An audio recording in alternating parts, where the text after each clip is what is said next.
Assalamualaikum warahmatullahi wabarakatuh. Kami dari kelompok 3 ingin mempresentasikan hasil diskusi kami yang berjudul penanganan limbah secara mikrobiologis dengan kelompok atas nama Indah Siti, Nurul Faizah Siregar, dan Panji Hakim Yunastiar. Selanjutnya saya Nurul Faizah Siregar ingin membahas definisi dari penanganan limbah. Penanganan limbah secara mikrobiologis dapat diartikan sebagai penguraian bahan organis yang terkandung dalam air dengan jasad organik atau bakteri sehingga menjadi bahan kimia sederhana yang berupa unsur-unsur dan mineral yang siap dan aman dibuang ke lingkungan.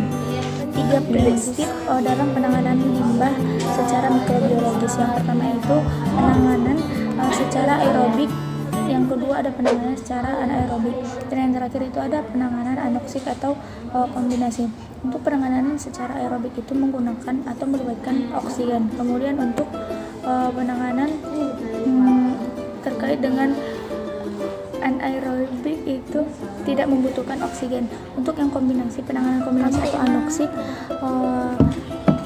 penanganan secara anoksik itu melibatkan biologis dan terlibat juga dengan oksigen yang terkait. Pertama itu pengolahan secara aerobik. Pengolahan secara aerobik ini menggunakan mikroorganisme yang hidup. Kondisi aerobik atau kondisi yang memerlukan keberadaan oksigen tersebut atau efisi oksigen bebas. Kemudian pengolahan aerobik ini biasanya menggunakan pengolahan limbah dengan untuk kolam aerasi tipe fakultatif. Definisi dari kolam aerasi tipe fakultatif ini kondisinya diciptakan dalam kolam dengan keadaan campuran antara kondisi aerob dan anaerob. Kemudian karakteristiknya, pertumbuhan bakterinya itu suspended growth system, memerlukan aerator untuk proses pengaduan, tapi kebutuhannya tidak terlalu sebesar kolam aerasi yang pertama. Kemudian untuk lapisan antara kolam yang terjadi pada proses dekomposisi aerobik dan pada bagian lapisan bawah kolam terjadi dekomposisi proses aerobik. Kolam aerasi tipe fakultatif ini berukuran dengan kedalaman 3-5 meter. Kemudian keunggulan dari kolam aerasi ini, power yang diperlukan cukup rendah. Kemudian kelemahannya itu perlu melakukan pengurusan lumpur secara berkala. Kemudian memerlukan lahan yang cukup luas, tidak seluas kolam aerasi tersebut. Assalamualaikum warahmatullahi wabarakatuh. Kami dari kelompok 3 ingin mempresentasikan hasil diskusi kami yang berjudul penanganan limbah secara mikrobiologis dengan kelompok atas nama Indah Siti, Nurul Faizah Siregar, dan Panji Hakim Yunastiar. Selanjutnya baik, terima kasih kepada moderator. Langsung aja mengenai penanganan limbah dapat digunakan dengan bantuan mikroorganisme. Dengan mikroorganisme ini dibedakan menjadi 2, itu bisa dilakukan secara aerobik dan yang kedua anaerobik. Nah, pada yang kedua ini langkahnya ya, kita kenapa tidak memerlukan oksigen? Karena oksigen ini dapat menjadi racun tentunya bagi mikroba anaerobik, sehingga tidak perlu adanya oksigen dalam menguraikan limbah atau bahan pencemar organiknya. Pengolahan limbah ini secara mikroba tentunya anaerobik biasanya menggunakan bakteri hidrolisa, asitogenetik, dan metanolgenetik. Contohnya dari pengolahan ini ada ya, cara yang pertama bisa pakai filter anaerobik, yang kedua upload anaerobik ya, bisa dibaca teman-teman UASB. Kemudian yang ketiga itu ada kolam anaerobik, yang keempat aerobik Beverly Lecter atau ABR. Nah, untuk yang pertama yaitu filter anaerobik. Apa itu? Ya, seperti pada gambar berikut ini merupakan contoh dari pengolahan limbah secara anaerobik, filter anaerobik. Nah, sifatnya bagaimana? Ciri khasnya yaitu media ini digunakan bisa dari kerikil, bola-bola plastik, atau tutup botol plastik. Nah, nantinya tuh aliran itu dapat dilakukan dari atas atau dari bawah. Dilengkapi dengan media untuk tempat berkembangnya koloni bakteri. nantinya membentuk film Langer akibat fermentasi enzim bakteri terhadap bahan organik yang ada di dalam limbah tersebut. Nah, keunggulannya apa? Yaitu keunggulannya biayanya tuh tidak terlalu mahal ya, soalnya dapat kita temukan di berbagai tempat dan juga murah. Kemudian tidak membutuhkan energi listrik tentunya, sehingga murah biayanya. Kelemahannya apa? Yaitu membutuhkan startup yang lama, kelemahannya kan juga lebih rumit ya pembuatannya, kemudian membutuhkan pencucian media secara berkala. Kenapa? Karena harus steril sehingga harus dicuci secara berkala. Lanjut, untuk cara yang kedua yaitu Upload Anaerobic Sludge Blanket (UASB). Nah, karakteristiknya itu bagaimana bedanya? Kalau ini mah lebih ke membutuhkan pelengkap unit sistem buffer. Untuk apa? Untuk penampungan sementara fluktualis debit yang masuk sebelum didistribusikan ke tangka UASB ini. Dan juga biasanya alat itu menggunakan beban organik yang sangat tinggi. Keunggulannya apa? Keunggulannya itu lebih efisiensi removal organiknya tinggi. Yang kedua, dapat menghasilkan gas yang dapat digunakan sebagai sumber energi biogas.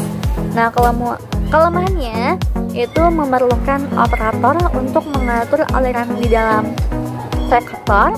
Yang kedua, memerlukan startup yang cukup lama. Kemudian yang ketiga itu kolam anaerobik ya. Bentuknya seperti kolam biasa, tapi yang membedakannya apa? Tentunya kolam ini dibuat dengan kedalaman kolam agar dapat terjadinya proses anaerobik. Jadi dalam banget ya kolamnya, karena untuk memudahkan proses anaerobik agar oksigen itu tidak mudah masuk. Organik ini loading untuk kawasan tropis biasanya sekitar 300 sampai 350 gram. Nah, keunggulannya apa pada kolam anaerobik ini? Yaitu biayanya itu yang dibutuhkan sedikit dari segi operasional. Mengapa? Karena tidak menggunakan energi listrik tentunya. Terus yang kedua, keunggulannya apa? Mungkin mudah kita terapkan ya. Kelemahannya apa? Yaitu reduksi bakteri, patogen, dan nutrien rendah. Yang kedua, membutuhkan treatment atau pengobatan untuk mencegah terjadinya clogging. Lanjut, cara selanjutnya yaitu anaerobic buffer reactor atau ABR. Apa itu? Dapat teman-teman lihat pada gambar, dimana merupakan sistem pengolahan air limbah tersuspensi anaerobik dan memiliki kompartemen-kompartemen yang dibatasi oleh sekat vertikal seperti pada gambar. Nah, umumnya itu penerapannya sistem ABR ini digunakan untuk air limbah dengan beban organik rendah atau pengolahan awal airnya itu limbah. Nah, sifatnya apa? Yaitu pengolahan suspended flow ini memanfaatkan sekat dalam pengadukan. Tujuannya untuk agar memudahkan terjadinya kontrak antara air limbah dengan biomasanya. Nah, kemudian ABR-nya itu mengolah air limbah dengan organic loading rate atau OLR. Keunggulannya apa? Keunggulannya itu biayanya itu yang dibutuhkan sedikit dari segi operasional karena tidak menggunakan energi listrik. Nah, kelemahannya apa? Reduksi bakteri patogen dan nutrien rendah sama seperti sebelumnya ya. Yang kedua, membutuhkan treatment untuk mencegah terjadinya clogging.